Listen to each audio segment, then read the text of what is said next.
look confident when you have social anxiety. Anxiety attacks can frequently crush your tone confidence, and that can make you feel like you are trapped in a vicious circle. But don't despair. You can break free from the dangerous cycle and return to your veritably stylish. Anxiety and tone confidence, how are they related? In my work as a life trainer, numerous of my guests tell me that since living with advanced than normal situations of anxiety, they feel their tone confidence has been knocked. This makes sense, because living with high situations of anxiety causes us to feel limited, to mistrustfulness ourselves and our capabilities. This feeling of limitation lowers our tone confidence, which only adds to passions of anxiety, as we feel less sure of our capability to handle anxious situations. Some social anxiety is common, the passions of solicitude and excitement, fueled by the neurotransmitters dopamine and adrenaline.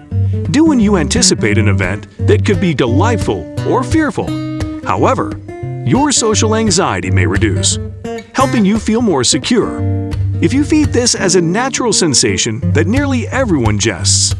Still, violent feelings or find yourself in a new situation and anxious or insecure. It's okay if you are faced with fear. Learning to feel confident in social situations takes time.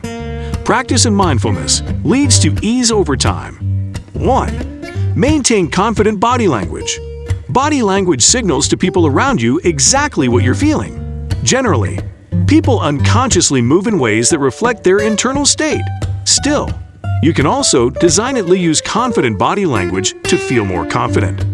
Typically, your body produces neurotransmitters and hormones that make you feel exactly the way you suppose you should feel. For illustration, if you live in a stressful terrain and are constantly upset, people will physically attack you.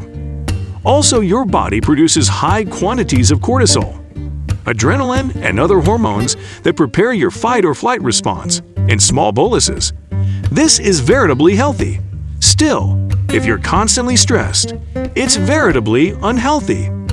Indeed, when socially anxious people aren't living in an objectively stressful terrain, they still witness that same hyperactive stress response because they perceive that they need it. Their body language will reflect this interpretation and their inner passions. They will try to take up lower space to come unnoticeable, avoid eye contact, and speak snappily for fear of being intruded. Still, socially confident people don't feel they're in any peril.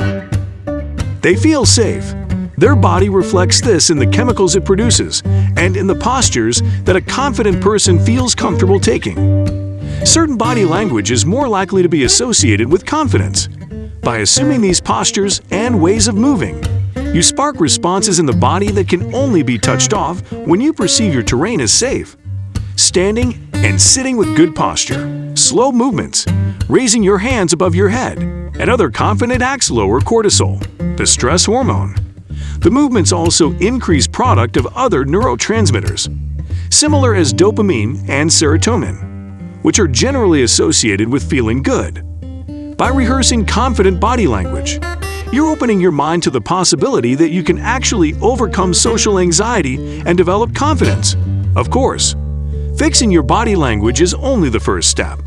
You should also consider some soul-searching to resolve cerebral issues that may be driving socially anxious responses. 2. Find the root of the issue. Speak to a professional or someone you trust about why you might be having these issues. Have you had many bad jests? Do you suppose everyone is gaping at you and allowing commodity nasty? Every single person on the face of the earth is the center of their macrocosm, with the rest of us simply flash characters in their story. Chances no bone is paying attention to you stumble over that well-concealed step in the walkway. Or indeed, if they did, you might make someone giggle. And also, they will go back to fussing about the other stressors in their life. For better or worse, you are not that important. Not a bearish station to have, but rather empowering and buttressing in the way that you are reminded of your place in your life and those that count to you. Example those of whom suppose that you are veritably important, without spending and wasting time fussing about the studies of other people that actually don't matter. Change your studies, and you change your narrative.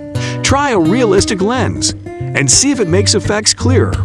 Note if you find that your social anxiety is getting in the way of you living, not just living your stylish life, which you should also be doing. Speaking to a mental health professional may be your ticket to the confidence auto on board the Tone Trust train. Is that completely lame? Yes. Did I make myself giggle just also? Also yes. But that's the beauty of working with someone to understand and appreciate who you are. Terrible sense of humor and all.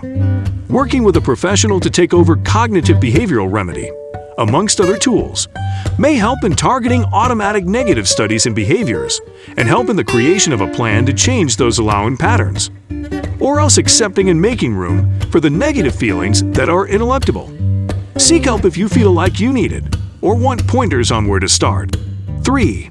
Talking yourself up only makes you feel better about yourself, rather than telling yourself commodity negative or allowing that social situations will go bad. Tell yourself effects will be all right. Give yourself some declarations for what you want to achieve and tell yourself that you can do it. As long as you walk into commodity with a positive mind, you will be suitable to make the stylish of any situation. For illustration, you could say commodity like, I'm going to have a good time talking to new people at this party, to boost your mood and help you achieve your thing. 4. Access where you're and where you want to be. Launch by asking yourself, right now, where would you score your position of tone confidence out of 10? With 10 being high and 1 being low. It's important to be compassionate and not to judge your answers. Next, imagine what advanced situations of tone confidence look like for you. What would lesser situations of tone confidence allow you to do? Write down some exemplifications of behaviors, habits, and passions that your most confident tone would have. Feel agitated knowing further tone. Confidence isn't only possible, but you earn it. 5. Get outside your comfort zone. The more you adventure outside of your comfort zone, the further openings you will have to develop confidence in yourself. However, the last thing you might want is to put yourself in an uncomfortable situation. So take baby way to the stylish of your capability.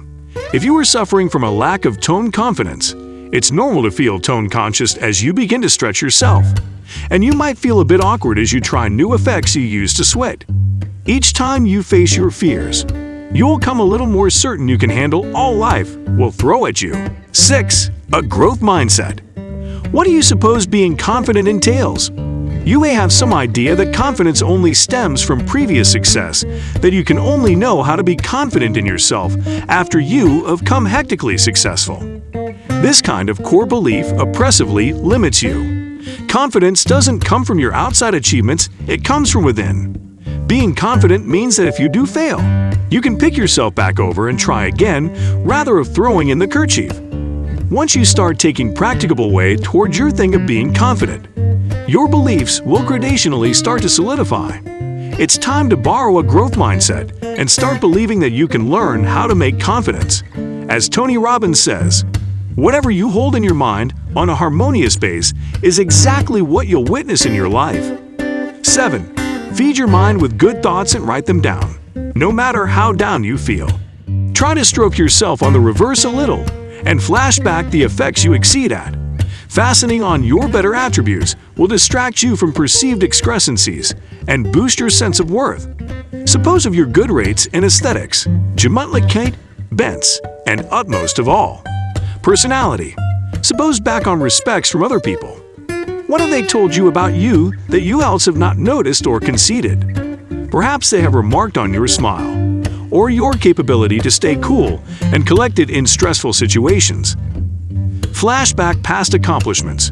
It can be commodity other people honored, like being at the top of your class, or commodity only you know about, like a quiet act of service to make life easier for someone differently. Realize how great this was. You go. Suppose about the rates you try to cultivate. No bone. Perfect.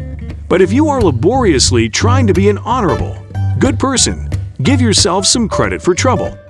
The fact that you suppose about bettering yourself at all says that you are humble and good-hearted, and those are positive attributes. Now write down everything you can suppose of and relate back to it coming time you are feeling down. Add to it as you flash back more effects you can take pride in doing. So this is all for today's video. Do not forget to like, share, and subscribe. Turn on the notification bell so that you get notified as soon as we upload a video. Also, let us know your thoughts and comment down below. Thank you so much for watching, and I will see you in next one.